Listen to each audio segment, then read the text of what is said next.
You email me all the time, and in not so many words, or maybe more words than I'm going to use here, you ask about conference races, and a lot of people want to know about Ohio State, Penn State. A lot of people want to know about Georgia versus Alabama. And I'm not going to hit on either one of those because I think those are obvious. I'm going to hit on each of those schools, but maybe in a different fashion here. But I wanted to go coast to coast, and I want to look at some of these conference races tonight to start the show. And I want to talk about the different layers, which is what's always so beautiful about college football, is the various layers and all these quote-unquote storylines that exist just below the surface that you don't necessarily see if you're just a casual viewer of the game. I'm going to start with Georgia versus Florida. Now, this one's an obvious one. It's a national rivalry. Everyone knows about it. But there's been this kind of undercurrent that's been simmering.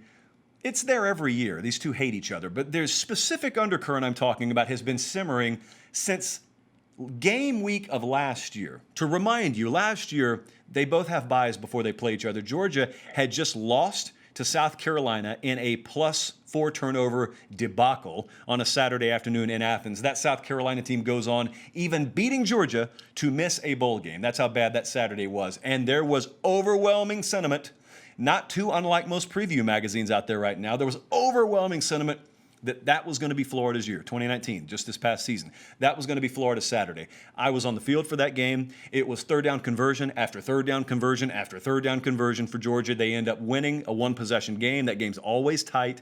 I think the line ended up being Georgia -6.5, and I think Georgia won by 7.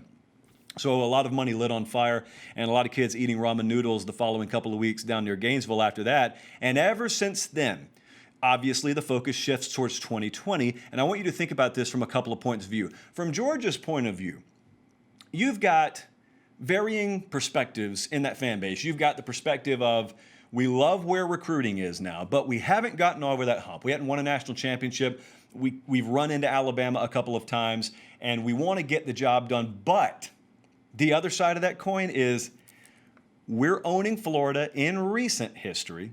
We're out recruiting them. We are the premier program in the SEC East, and so until that changes, I mean, it's really hard to be mad if the only place you're coming up short in is the very, very tippy top of the totem pole. Haven't quite won a national championship yet, but if they lose to Florida, I think you'll be surprised nationally, but I don't think we'll be surprised regionally to start to hear a lot more grumbles out of the Georgia fan base about Kirby Smart. Not saying hot seat, that's not what I'm talking about, but a lot more people that appreciate what he's done, and he's changed the culture there and he's overturned things, but yet if we haven't gotten this done, and now you're not even getting this done for us anymore, well, where exactly do we stand? Now, from Florida's point of view, they're willing to forget last season because everything's sort of been building. This is Mullen's third year, been building towards 2020 and building towards what you thought was going to be easily the best quarterback head coach situation that you had in a while. The difference is you thought it was going to be Franks and Mullen, and now it is actually Kyle Trask and Dan Mullen, which in retrospect you probably prefer over the former combo. Everything's been building towards this, and I maintain, even though I've had some pushback on this, I maintain my stance that if Florida doesn't get it done this year, a lot of the sentiment will go from unbridled enthusiasm for Florida fans to, if we couldn't get it done this year, with the schedule tilted our way, quarterback tilted our way, coaching staff turnover tilted our way, if we couldn't get it done this year, when will we get it done? That's why Georgia, Florida's on the list. Make no mistake about it, it is all about Alabama, LSU over in the West. Alabama, LSU has been my favorite game in college football for over a decade now, perennially. Even when Alabama was running off 7 or 8 whatever wins in a row, I never viewed them as dominating the series. I viewed them as dominating, I guess this sounds counterintuitive, in the win-loss column, which is all that matters. What I'm saying is the style of the games were not such that they were winning 63-20 blowouts. Outside of a couple of times, those were nail-biters. Those were nip and tuck. I mean, they trailed a couple of times down in Baton Rouge until the final minute. So they were really good games. And now LSU finally clipped them. And LSU got them last year, and you remember the story with LSU. So there are two perspectives on this one. We're talking perspectives a lot here. For Alabama folks, if you talk to them, you're either going to hear, well, you're probably going to hear from a vast majority of Bama fans, last year was a one-time deal. And yeah, LSU had a historic season. tip our cap to them. But remember now, even in their historic season, it took us being injured defensively, and it took a superstar, transcendent Heisman Trophy winning quarterback and all the stars aligning for you to even come in here and beat us by 5. Of course, on the other side, LSU would say, yeah, but you needed a late touchdown to pull to within 1 score. Like, that would be the back and forth there. But here's the whole thing. The whole thing is you can either view last year as a one-time deal and Alabama restores order this year, or you could look at it, 2019 being the it I'm referring to, and say, no, man, that was a changing of the guard.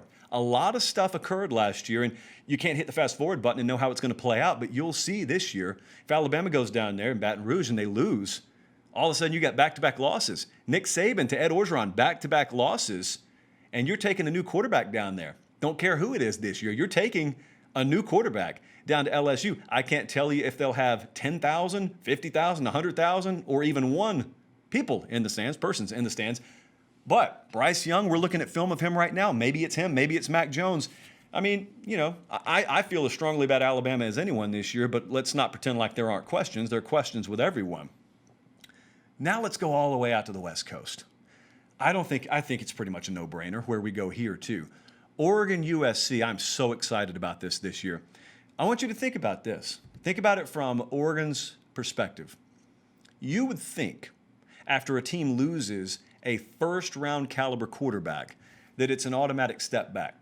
And that is unequivocally not the case. At least it's not the way they feel at Oregon. Talking to some folks at Oregon, I mean, we've talked to Mario Cristobal a couple of times, but talking to people at Oregon, him included, I guarantee you, I can wholeheartedly guarantee you, they feel like they've got their best team yet under that coaching staff.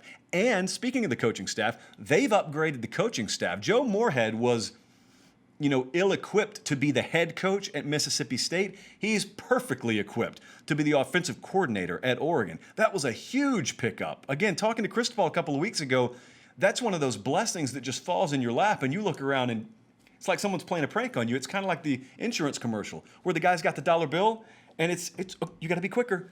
Nope. It wasn't that. There were no strings attached to Joe Moorhead. He just kind of fell in their lap. And so Oregon believes, and I believe along with them, they are positioned to where they could potentially put a stranglehold on the Pac-12, not just USC, the Pac-12, if they are to emerge like I think they're capable of emerging this year.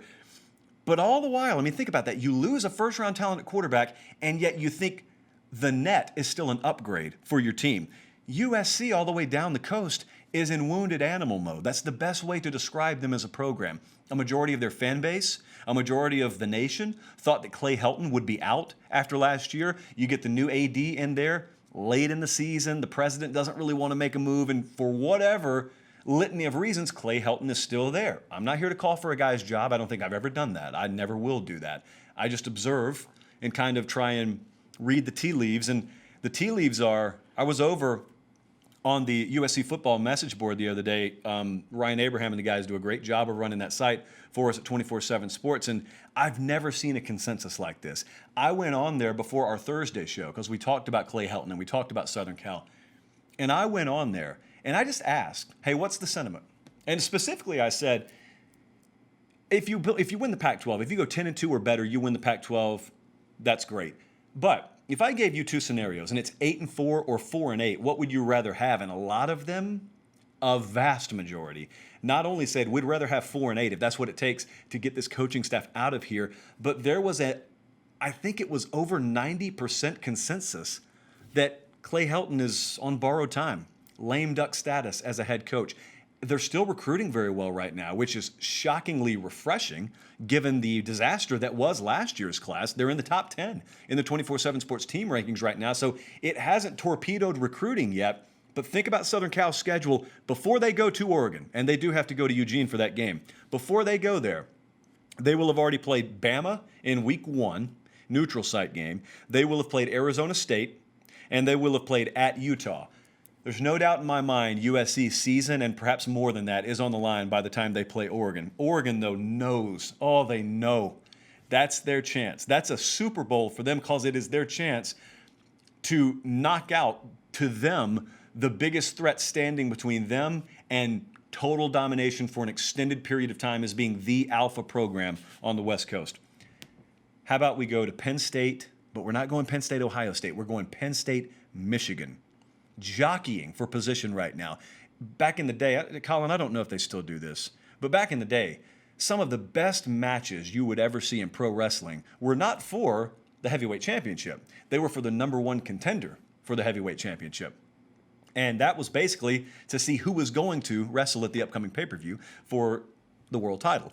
And those were really good matches. Well, I say that because that is essentially what Penn State, Michigan is this year, and it's felt like that recently. It is who's going to be the number one contender in this conference, in this case the Big Ten, for a shot at that crown, for a shot at Ohio State. Week 5 is when they play each other this year. That is Penn State at Michigan. Where are those offenses when that game happens? We've talked about both of these offensive coordinators. Kirk Soraka is coming in from Minnesota. This is his first season as offensive coordinator at Penn State. You know the drill. They lost spring. We'll see how it looks. Could it be bumpy to start out? You do have experience returning at quarterback.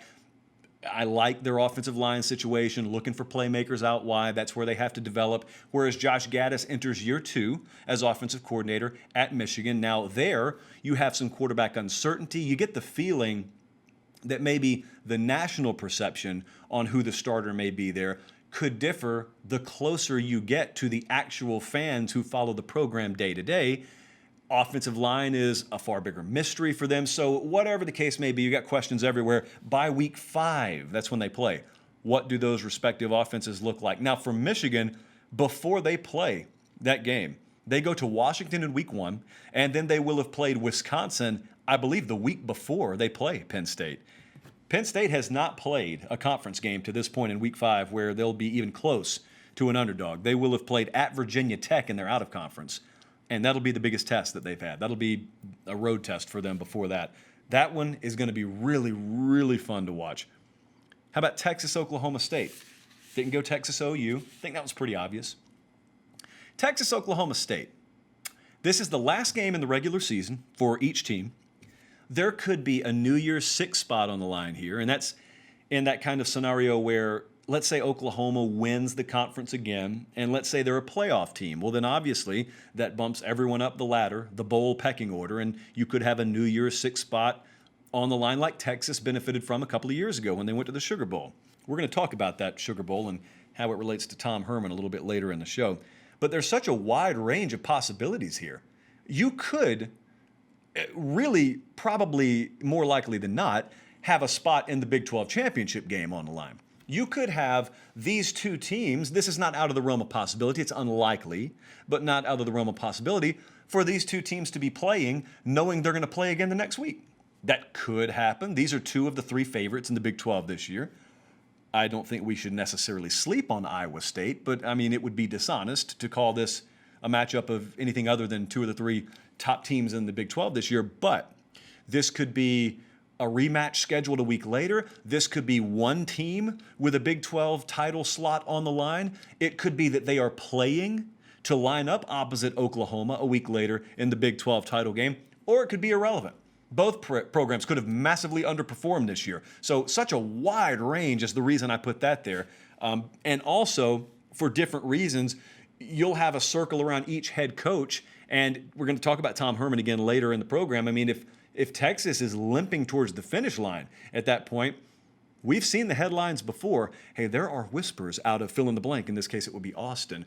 So-and-so needs a really strong performance this weekend. What does that mean? Well, they're always pretty vague so as to not nail their opinion to the wall. And translation, they don't want to be able to be called onto the carpet if they were wrong. But that kind of stuff could happen. And the last one before we move on, come back to the SEC and go in the West, is Auburn, Texas A&M. This whole SEC West dynamic, this is a conference, and this is a division in a conference where there are not enough seats at the table. You see, everyone in the SEC West views themselves, at least at the top, Alabama, LSU, Auburn, A&M. Those programs pay their coaching staffs, and they have investment on par with playoff contender status. They all fancy themselves playoff contenders. They all fancy themselves as having every resource necessary to compete annually for the SEC championship. But they can't because there are 4 of them, and it's one division. So this is always fun. Jimbo Fisher has not beaten Auburn yet. This will be his 3rd try. The box score 2 years ago, if you want to have some fun after the show, go cover up the final score with your right hand, and with your left hand, just hold up the box score of Auburn and A&M 2 years ago and ask yourself, how in the world did the home team win that game? I digress. Now A&M returns to Auburn again this year. This will be probably the first game they're not favored in. I think it's middle of the season, and a lot of A&M fans are looking at it. And the simple takeaway is, hey, if we can go into Auburn and win, then it's the last 2 games of the year that decide our fate, at Alabama and home versus LSU. There just aren't enough seats at the table. All of these little intra-division matchups, Auburn versus LSU is fascinating. A&M LSU is fascinating. You can't go wrong here, but I went Auburn versus A&M. So those are just some, not all, but some of the best conference races that we're keeping an eye on here for this upcoming season.